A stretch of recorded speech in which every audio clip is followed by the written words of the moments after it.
Kui ma hakkasin lavastama Harald Pinteri Majahoidjat, siis kõigepealt ma töötasin läbi sellise täitsa endale välja kujunenud klassikalise tavapärase teekonna, et aru saada,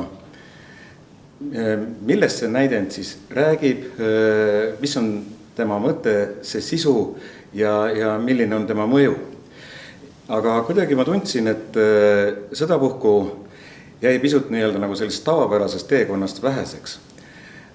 Aga õnneks on mul viimastel aegadel tekkinud uus hobi maalimise näol. Ja äkki ma sain aru, et ma peaksin selle näidendi emotsiooni, selle atmosfääri, selle õhustiku, selle tunnetuse, mis tuleb nii-öelda lihasse, luudesse, teadvusesse sisse, kuidagi proovima maalida. Ja ühel õhtul autoga vihmases linnas sõites ma äkki saingi aru, et milline võiks olla see emotsioon. Ja see esimene maal, mille ma tegin, näeb siis välja nüüd selline. See on see tunnetus, mis tuleb läbi vihmase klaasi, kui äkki sinu ees pannakse kõvasti pidurit ja pidurituled löövad nii-öelda nagu helendama ja äkki see valgus ja need erinevad linnafoonid kõik äkki kiiskavad üksteisest läbi ja moodustavad ühe mingisuguse sellise arusaamatu värvilaigu omas rütmistatuses mingisuguse emotsiooni. Ja ma tegin selle pildi kõigepealt valmis ja mulle tundus, et midagi läks päris täpselt paika. Ma hakkasin seda näidendit mõistma palju paremini.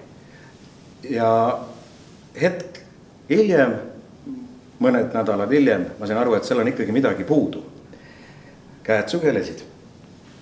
Siis ma tegin uue. Põhimõtteliselt see on ju sama motiiv, aga see atmosfäär on teine. Ta on tundelaad. Päike paistab. Kõik on hoopis teistmoodi. Kõik on kuidagi klaarin. Ja tulevad mingisugused teistsugused horisontaalsed lõigud äkki siia kõigele sellesse sisse. Ja siis ma sain aru, et midagi on ikkagi veel puudu. Ja ma tegin ka kolmanda maali. Sellega ma nägin kõige rohkem vaeva, see tohutult tõrkus ja ma pidin teda mitu korda ümber tegema, aga siin ma sain siis kätte nii-öelda nüüd nagu selle kolmanda tunnetuse või emotsiooni, mis selles lavastuses olema peab.